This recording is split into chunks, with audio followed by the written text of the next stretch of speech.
Good morning.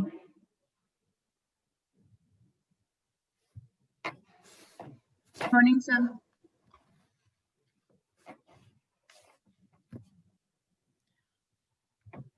तो आज हम लोग नया चैप्टर पढ़ने जा रहे हैं विच इज नोन एज, देखा किसी ने? Theory of failure. चैप्टर का नाम है theory of failure. Topic we are going to study factor of safety. Lecture number 36।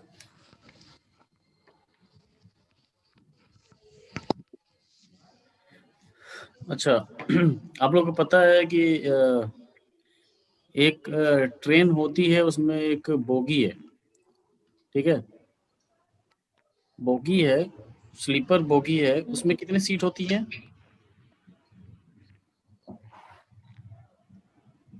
एक स्लीपर बोगी में कितनी सीटें होती हैं? 72। सर 78। अच्छा बोगी में पूरे में पूरी बोगी में 72 एक बोगी में 72 सीटें होती हैं। और कितने लोग उसमें बैठते हैं?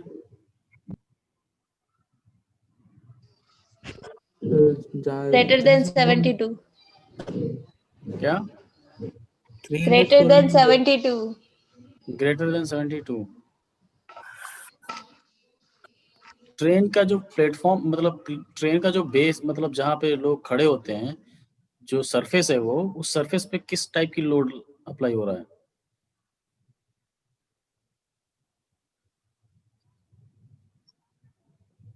तीन टाइप के लोड हम लोगों ने देखा है। तीन टाइप का लोड देखा हमने, normal, force, moment and torque. जो हम जब उसमें एंट्री करते हैं तो हम कौन सा फोर्स लगा रहे हैं उस सरफेस पे?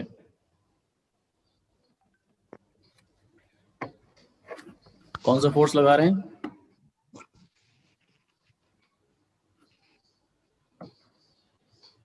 कोई नहीं बोल रहा, सब भाई कौन? बोलिए बोलिए, गलत सही जो भी है बोलिए। Axial. एक्सियल।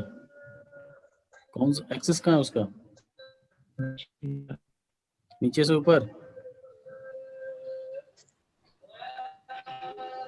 नहीं, horizontal.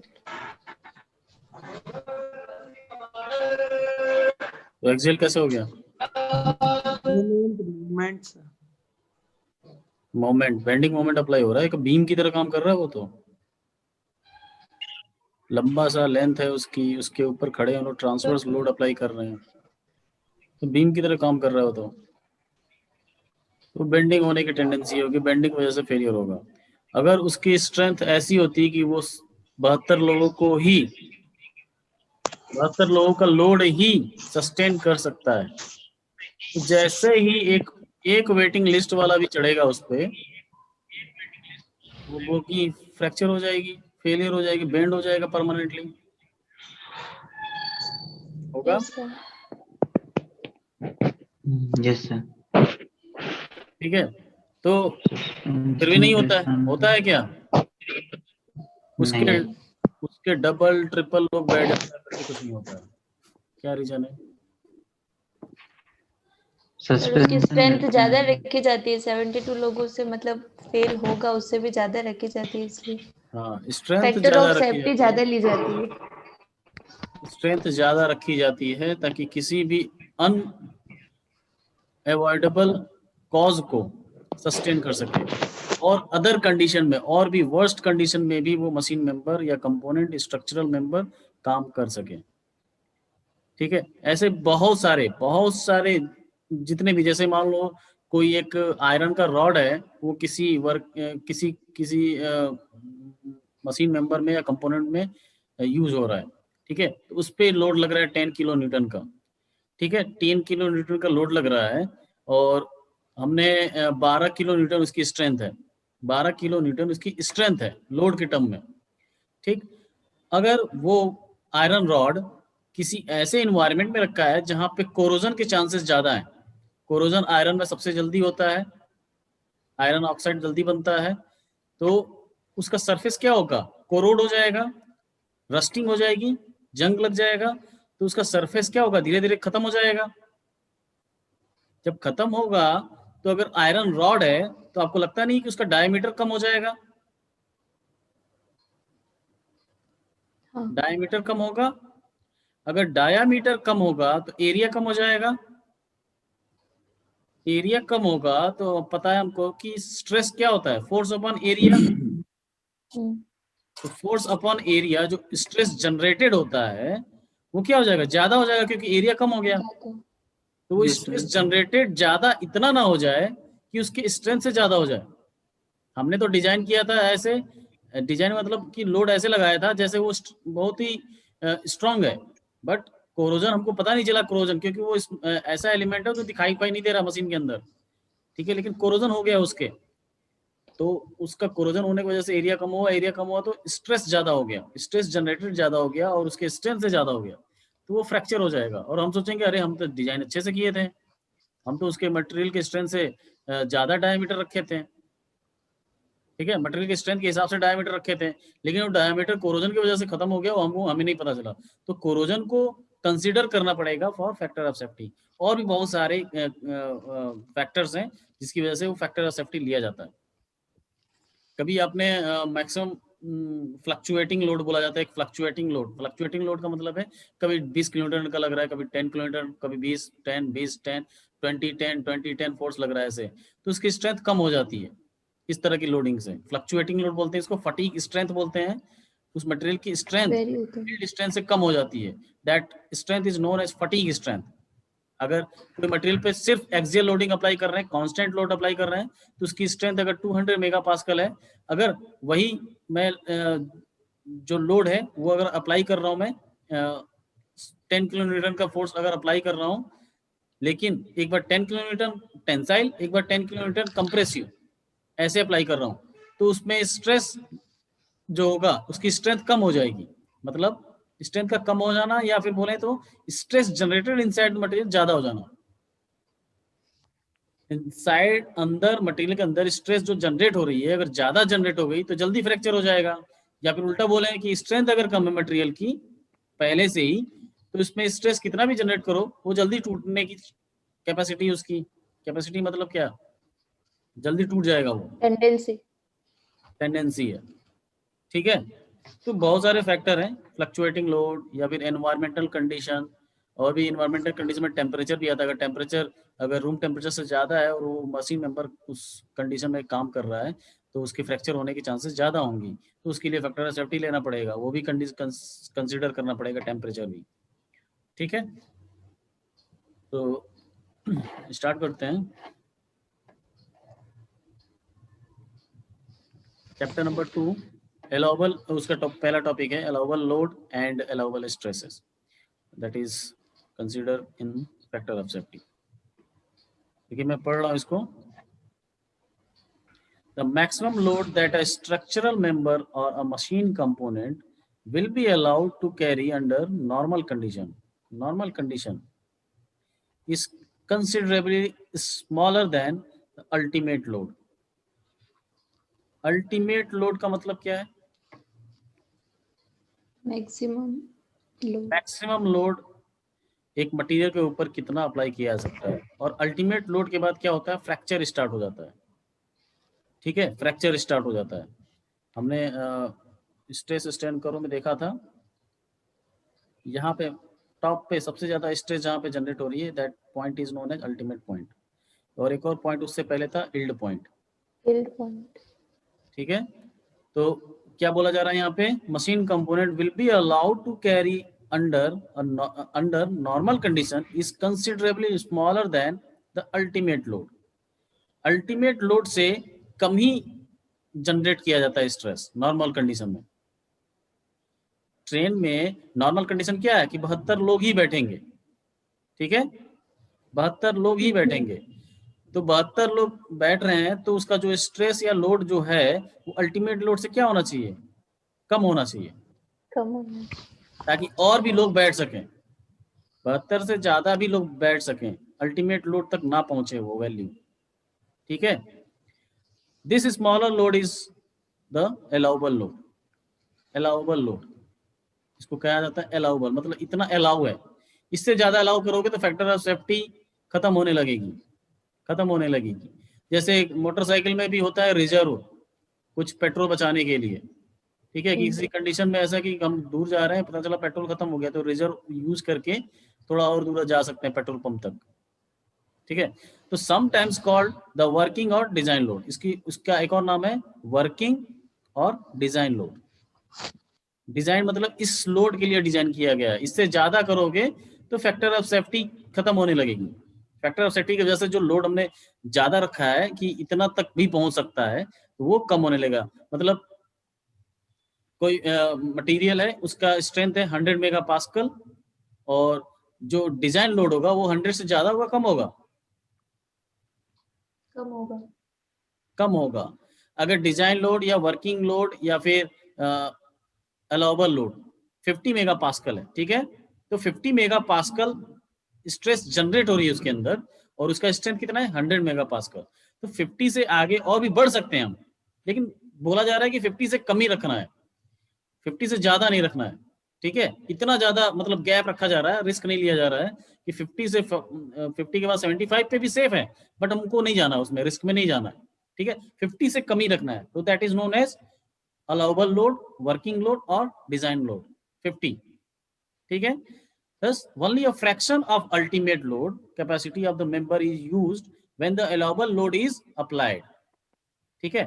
allowable load कितना अप्लाई हो रहा है 50, और स्ट्रेंथ अल्टीमेट कितना है 100, तो 100 का कितना फ्रैक्शन यूज हो रहा है 50%, इतना ही फ्रैक्शन यूज हो रहा है for the design, for working, ठीक है, कुछ परसेंट यूज किया जा रहा है। The remaining portion of the load carrying capacity of the member is kept in a reserve.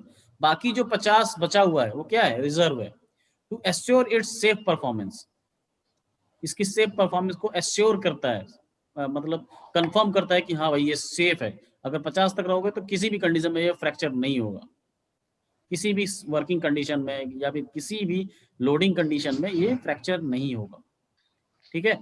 सो इसके बाद यहाँ पे एक रेशियो आ जाता है, that is known as a factor of safety. इसका रेशियो ध्यान से सुनिएगा, the ratio of the ultimate load to the allowable load. Ultimate load कितना है 100, अलाउबल लोड कितना है 50, कितना हुआ फैक्टर ऑफ सेफ्टी 2, ठीक है। ये अभी 2 से ज्यादा भी होता है, 2, 3, 4, 5, 6, 7 भी हो जाता है, इससे ज्यादा नहीं होता है।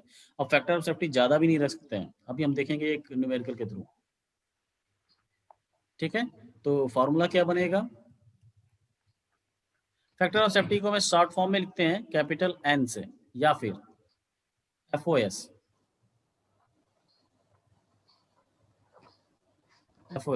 दैट इज क्या होगा, ultimate on allowable load. Ultimate load upon allowable load.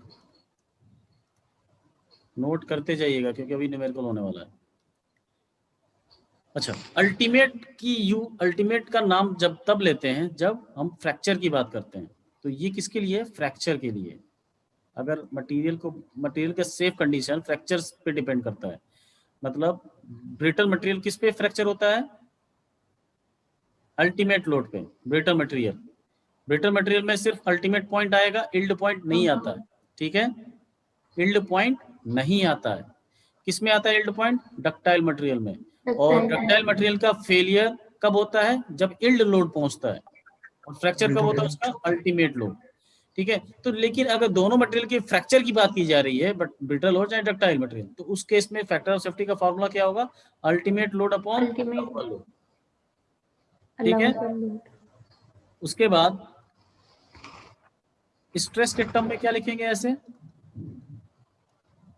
Stress के टर्म में Ultimate stress upon allowable stress. Allowable stress,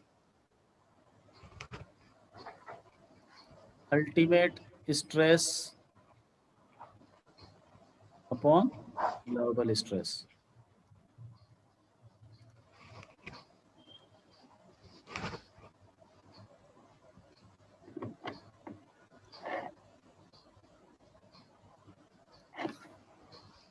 ठीक है।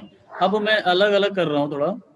अगर हम लोग फेलियर की बात किया जाए, तो फैक्टर ऑफ सेफ्टी फॉर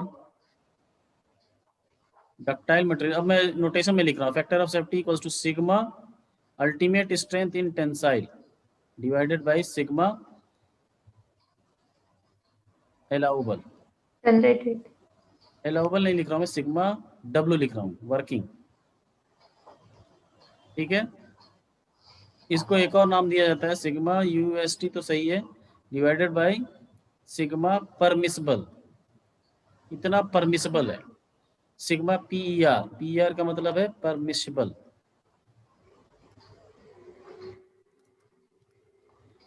ये किसके लिए होगा? Brittle material. ब्रिटल मटेरियल के लिए है ये।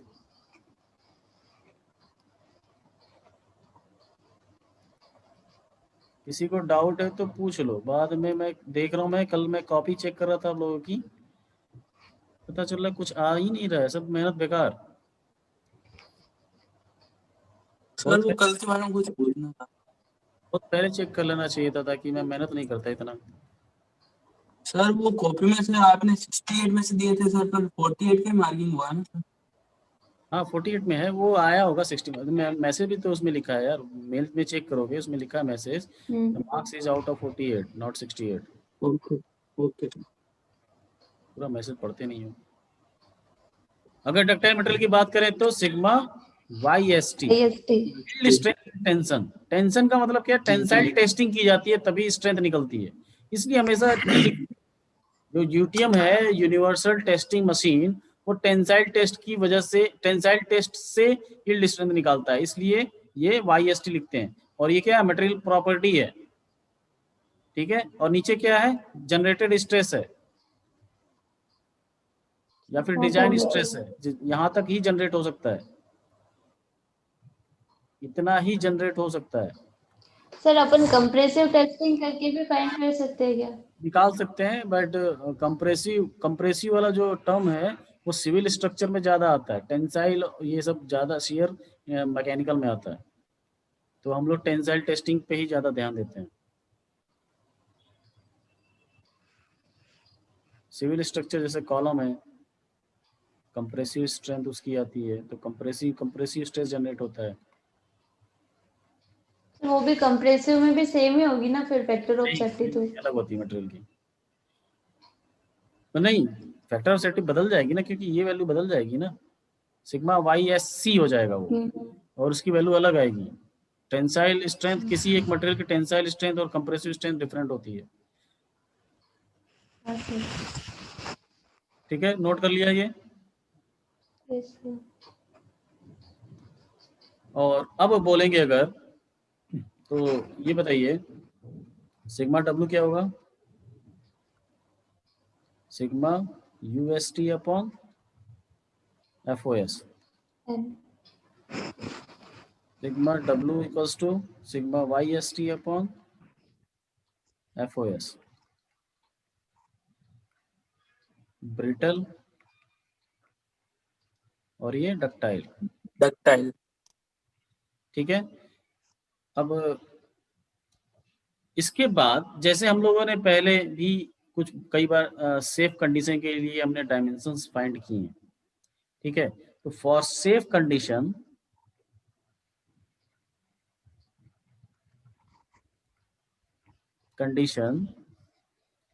जो भी स्ट्रेस जनरेटेड होता है, जो स्ट्रेस जनरेटेड होगा वो किससे ज्यादा किससे कम होना चाहिए, ऐसा किया था हम लोगों ने।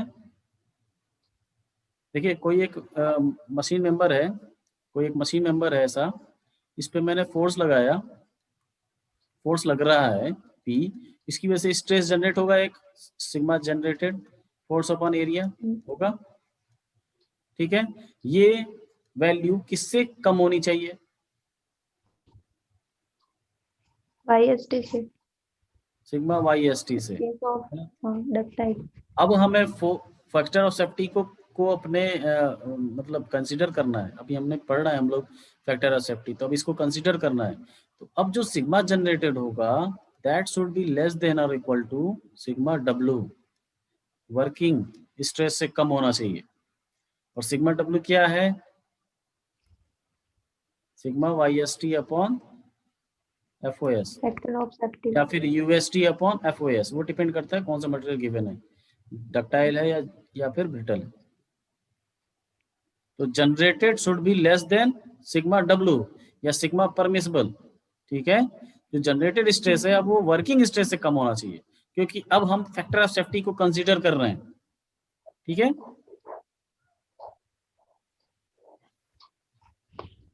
तो sigma generated should be less than sigma W, ये फॉर्मूला याद रखिएगा, लेस देन और equal to for safe condition, to avoid failure और टू अवॉइड फ्रैक्चर। उसके अकॉर्डिंग इस इक्वेशन के अकॉर्डिंग जो डायमेंशंस निकालनी है that is known as design, dimensions निकालनी है। सर्कुलर है तो डायामीटर, स्क्वायर क्रॉस सेक्शन है तो उसके साइड्स, ठीक है। चलिए अब एक क्वेश्चन करते हैं, नोट कीजिए आप लोग। A circular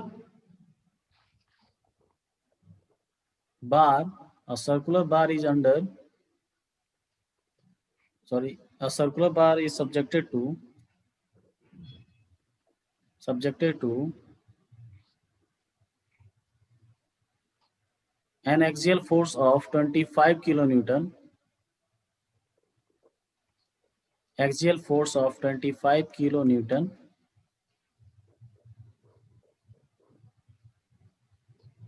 It is made up of a ductile material. It is made up of a ductile material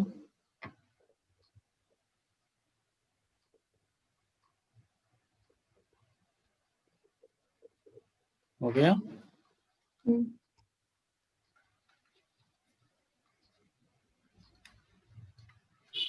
ductile material हो गया।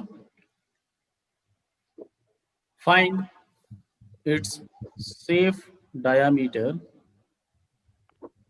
find the safe diameter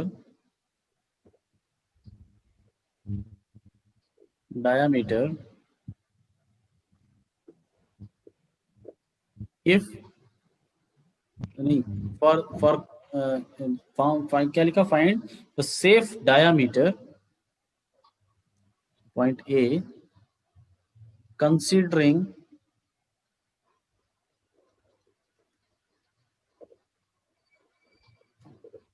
factor of safety equals to 5, and second is without considering। अच्छा, अगर मैं factor of safety को consider ना किया जाए तो फैक्टर ऑफ सेफ्टी की वैल्यू क्या होगी,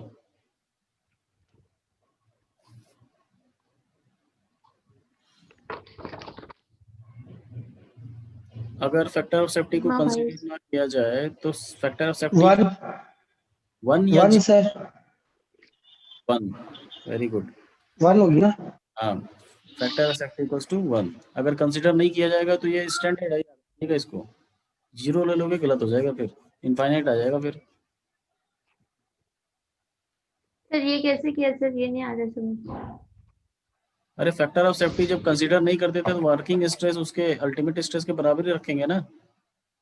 हाँ तो जब बराबर रखेंगे तो फैक्टर ऑफ सेफ्टी 1 नहीं आ जाएगा। हाँ सर। फैक्टर ऑफ सेफ्टी की वैल्यू 1 से ज्यादा होती है, 1 या 1 से ज्यादा होती है। इफ अभी पूरा नहीं हुआ है। ये दोनों वैल्यू निकालनी है, अब दोनों पे डायमीटर की वैल्यू निकालनी है दोनों कंडीशन के लिए। It is given that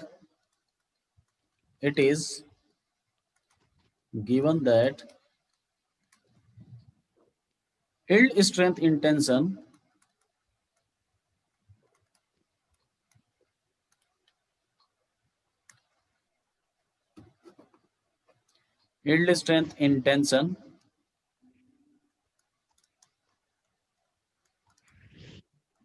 is 250 megapascal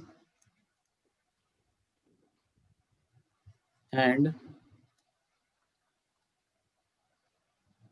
ultimate strength in tension is 380 megapascal। जल्दी से निकालिए।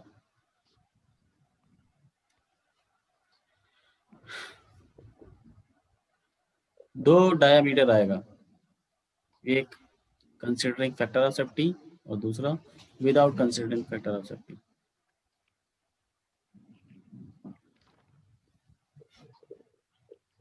सबसे पहला काम आपका ये है, गिवन डेटा लिखिए, उसके बाद सिग्मा जनरेटेड डायग्राम के साथ।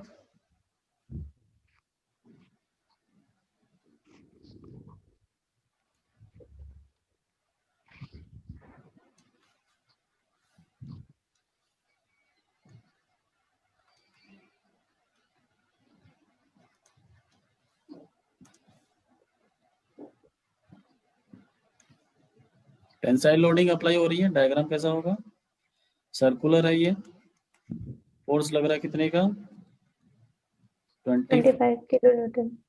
किलो न्यूटन का। So P equals to 25,000 newton. Sigma YST 250 MPa, sigma UST 380 MPa। Attendance दीजिए।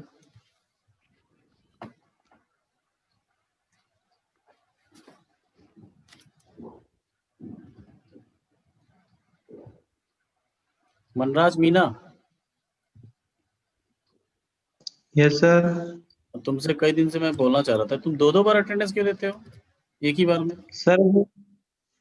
सर वो एक नीचे चले जाती है एकदम से, तो पता नहीं चलता भाई लग गई या नहीं। तो हमेशा तुमको लग जाती है कि नीचे चली जाती है, ऊपर चेक कर लो ना, ऊपर करके। नहीं सर, एक बार ही हमेशा हुआ था तुम्हारा सर। दो बार अटेंडेंस रहता है एक ही में, हमेशा। मैं ऐसे थोड़ी बोल रहा हूँ, एक बार के लिए थोड़ी बोल रहा हूँ मैं।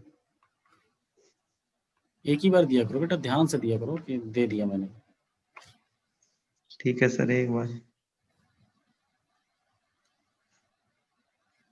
पहला है फैक्टर ऑफ सेफ्टी लेना है हमको 5 का फैक्टर ऑफ सेफ्टी लिया हमने।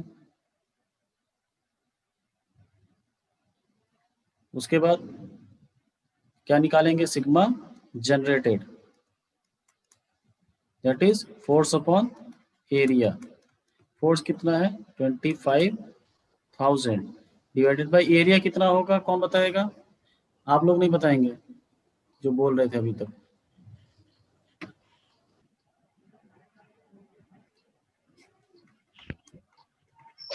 ये स्ट्रेस जनरेटेड है, हाँ। ठीक है। और अब क्या लिखेंगे, for safe condition sigma generated should be less than और इक्वल टू सिग्मा W, या फिर बोले सिग्मा परमिसिबल। ठीक है, तो सिग्मा जनरेटर कितना आया है 100,000 divided by pi d square should be less than और equal to sigma W। Sigma W क्या होगा, सिग्मा मटेरियल कौन सा है, डक्टाइल, तो सिग्मा YST अपॉन FOS। अब यहाँ से डायमीटर निकालिए जल्दी से। D should be greater than और इक्वल टू आ जाएगा n into FOS upon pi sigma y, sigma y, और ये पूरा रूट में हो जाएगा। Yes sir.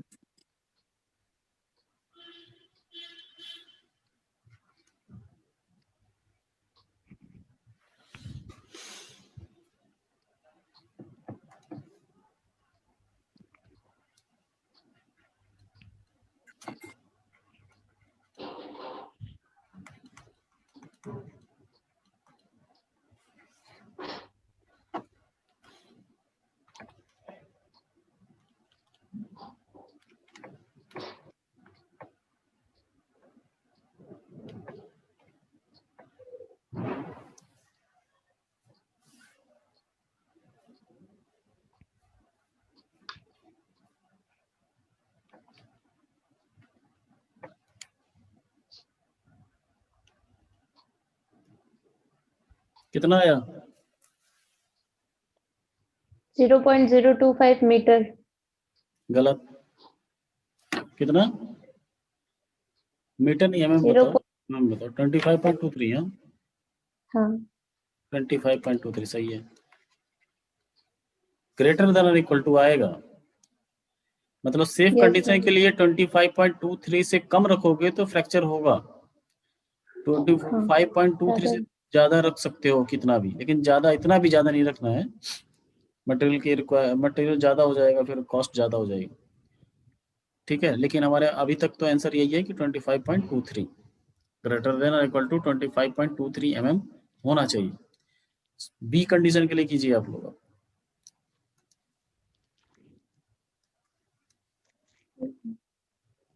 Factor of safety कितना है? 1।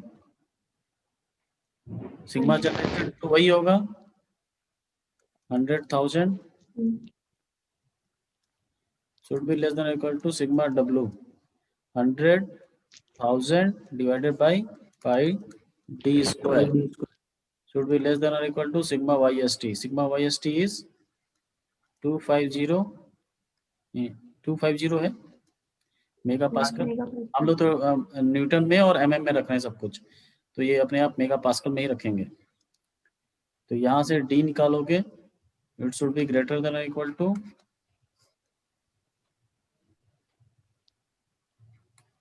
100,000 divided by pi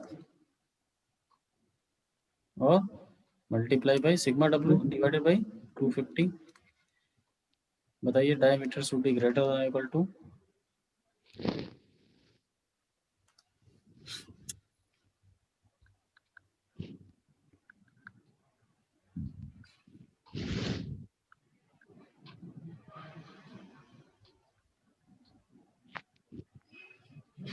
sir 11.28 mm। yes, sir. ठीक है, अब यहाँ से क्या क्या कंक्लूजन निकलता है? देखिए, हमें एक कंडीशन दिया गया, आप इंजीनियर हो, आपको एक सिचुएशन दिया गया कि एक सर्कुलर बार है, ठीक है, एक सर्कुलर बार की जरूरत है किसी मशीन कंपोनेंट में जिसपे 25 किलोन्यूटन का फोर्स लगाया जा रहा है। अब वो 25 किलोन्यूटन का फोर्स लग रहा है, ठीक है। अब वो कभी हो सकता है किसी वाइब्रेशन या फिर किसी अदर इन्वायरमेंटल कंडीशन की वजह से ऐसा हो कि स्ट्रेस वो फोर्स की वैल्यू बदल जाए, कहीं ज्यादा हो जाए अचानक से, कभी फ्लक्चुएटिंग लोड लगा, कहीं ज्यादा हो गया लोड। तो ये सब की लोड की वजह से उसका आपको डिजाइन करना है कि क्या डिजाइन कैसा डायमीटर होना चाहिए उसका। तो आपके पास दो, आपने एक बार फैक्टर ऑफ सेफ्टी लिया 5, ठीक है, और उसके डायमीटर बना दिया कितने का? 25.23 का 2-3 डायमीटर बन गया ये 25.23 का। 2-3 अब एक बार फैक्टर ऑफ सेफ्टी लिया ही नहीं, फैक्टर ऑफ सेफ्टी ना लेने का मतलब है 1, ठीक है। अब यहाँ पे कितना है? 11.28 11.28। कौन कमजोर है, कौन मजबूत है? देखो 25 किलो न्यूटन का जो लोड है ये भी सस्टेन कर ले रहा है, लेकिन जस्ट सस्टेन कर रहा है ये